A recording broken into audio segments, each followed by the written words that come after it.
भाइयों से ही होती है। शुरुआत उसकी होती है बीज बोने से।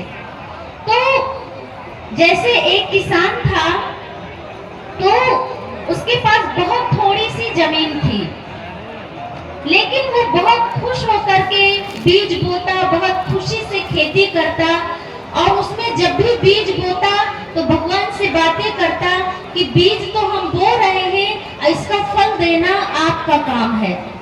भगवान से बात करता और बहुत शुद्ध मन से, किसी के ऊपर न द्वेष न ईर्ष्या रखता, और वो ऐसे ही काम करता बहुत खुश दिल से।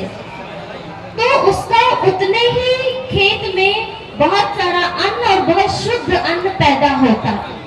ऐसे दूसरी तरफ एक किसान था, उसके पास जमीन तो बहुत सारी थी, लेकिन उसके अंदर हमेशा चिड़चिड़ापन, हमेशा दुख, हमेशा अशांति, हमेशा असंतुष्ट रहता था और असंतुष्टता से कार्य करता था।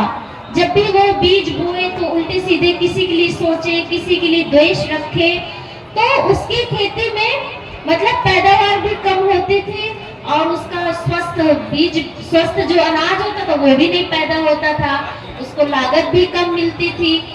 तो उनने एक बार दोनों किसानों को इकट्ठा करके परख की गई कि इसके अंदर क्यों इतना ज्यादा पैदा होता है और हमारे क्यों होता है।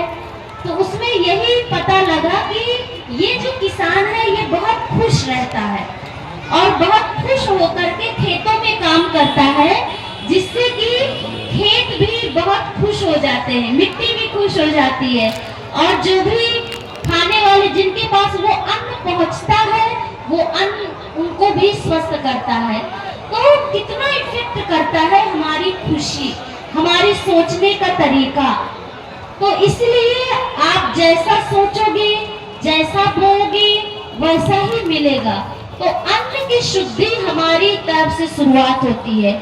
इसके बाद जब अन्न घर में आया, इसके बाद माताएं हैं जब खाना बनाती हैं, तो अन्न को शुद्ध हम कैसे रखें भोजन बनाते समय भी।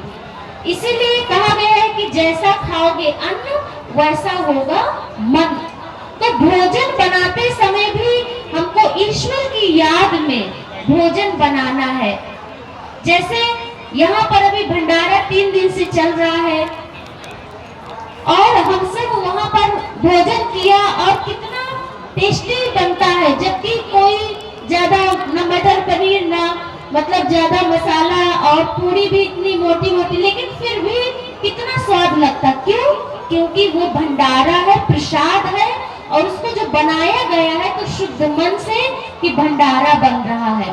तो ऐसे ही अगर हम घर में भी शुद्ध मन से भोजन बनाएंगे तो हमारा भोजन बहुत ही शुद्ध, और जो खाने वाले हैं उनके अंदर भी उसका असर होगा, क्योंकि अन्न का मन पर बहुत प्रभाव पड़ता है।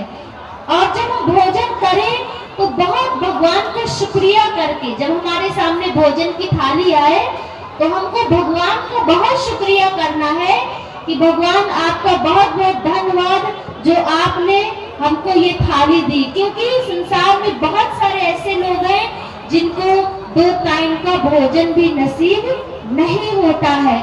तो भगवान का हमें हर बात में, हर चीज में शुक्रिया धन्यवाद करना है।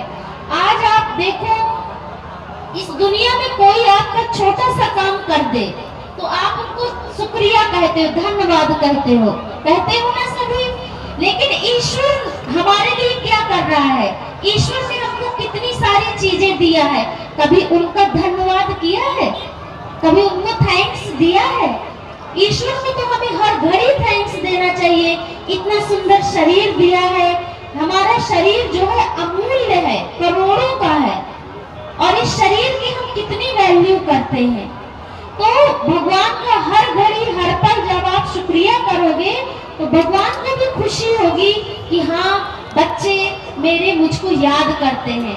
भगवान को पूजा करना ये नहीं मतलब हम क्या सोचते, कहते हैं कि भगवान को तो हम पूजा कर लेते, 1 घंटा बैठ के पूजा करते हैं।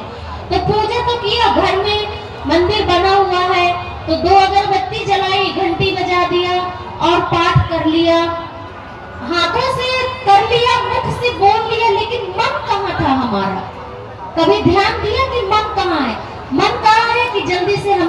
ऑफिस जाना है, खेत में जाना है, ये काम है, मन यहाँ चल रहा है और हाथों से हम पूजा कर रहे हैं, तो ये वाली पूजा स्वीकार नहीं होगी। आप चाहे 10 मिनट 5 मिनट बैठिए, लेकिन मन से उनको याद करिए ईश्वर को। जैसे एक बहुत मतलब गाय चराने वाला था, वो खेतों में जाता था, गाय को छोड़ देता था, वो चरती रहती थी और वो एक पेड़ के नीचे बैठ करके भगवान से बातें किया करता था। वो कहता था, भगवान मैंने तो अपनी गाय छोड़ दी है, वो चर रही है, अब मैं खाली हूँ, आप आओ, हम आए, खेलें, खाएं, बातें करें आपसे। ऐसे ही आपने भी हम सब मनुष्यों को छोड़ दिया है इस सृष्टि पर कार्य करने के लिए, और आप ऊपर से बैठ के देख रहे हो। ऐसे करके भगवान से बैठे बैठे वो बातें किया करता था और बहुत खुश हुआ करता था। तो एक बार वहीं से एक संत निकले, विद्वान निकले, तो उन्होंने बोला कि तुम क्या अकेले बड़बड़ा रहे हो। संत ने, उन्होंने बोला, विद्वान जो थे उन्होंने बोला तुम अकेले क्या बड़बड़ा रहे हो। उसने कहा मैं भगवान से बातें कर रहा हूँ। बेचारा साफ दिल का, पढ़ा लिखा भी नहीं, तो उसने बोल दिया मैं भगवान से बातें कर रहा हूँ। उसको बड़ा चंगा लगा। उसने कहा भगवान से बातें करना इतना सरल है, हमने तो इतना पढ़ा, ये किताब पढ़ी, वो पढ़ा, तब तो हम भगवान से बातें नहीं कर पा रहे। ऐसे भगवान से बातें नहीं किया जाता, हम बताते हैं तुम्हें कि कैसे भगवान से बातें करना है। तो उसने क्या किया, उनको बहुत बड़ा एक श्लोक दे दिया, एक श्लोक याद करा दिया कि इस श्लोक को तुम रोज पढ़ना, इसी से भगवान से बातें होती हैं। अब इस श्लोक तो संस्कृत का कठिन, उसको कहाँ से याद हो, तो सारी बुद्धि उसकी श्लोक याद करने में चली गई, और श्लोक याद करता, भूलता, फिर याद करता, ऐसे उसकी बुद्धि चली गई, भगवान से उसकी बुद्धि हट गई। इसके बाद जब वो जो विद्वान थे वो घर में पूजा के लिए बैठे, तो उनके आवाज आई, उसने बोला विद्वान ने कि आज हमने एक भटके हुए को रास्ता बताया। भगवान से कहा, तो एक आवाज आई उनने कि तुमने रास्ता कहाँ बताया, तुमने तो मेरे से हटा दिया, बेमुख कर दिया उसको। वो तो मेरे से बातें करता था, मुझे भी अच्छा लगता था, अब तो उसका पूरा ध्यान श्लोक में ही चला गया, मेरे में तो ध्यान ही नहीं है उसका। तो कहने का मतलब ये है कि भगवान को याद करने के लिए न पढ़ा लिखा न कुछ, सिर्फ क्या चाहिए, साफ दिल और साफ मन। इसीलिए कहा गया सच्चे दिल पर साहिब राजी। भगवान को जितना हम याद करेंगे सच्चे दिल से, कहीं भी आप बैठे हो, जरूरी नहीं है कि कोई ऐसा स्थान हो तब आप याद, कहीं भी आप बैठे हो और खाली हो तो 2 सेकंड भगवान से मिल सकते हैं, भगवान से बात कर सकते हैं अपने मन की। जब आप शांत मन से अपने मन को क्लियर करके जब आप उनको याद करेंगे, तो जरूर आपको उनसे टचिंग होगी और आपके अंदर संकल्प आएगा कि हाँ हमको ये करना है। जैसे कई बार आप भ्रमित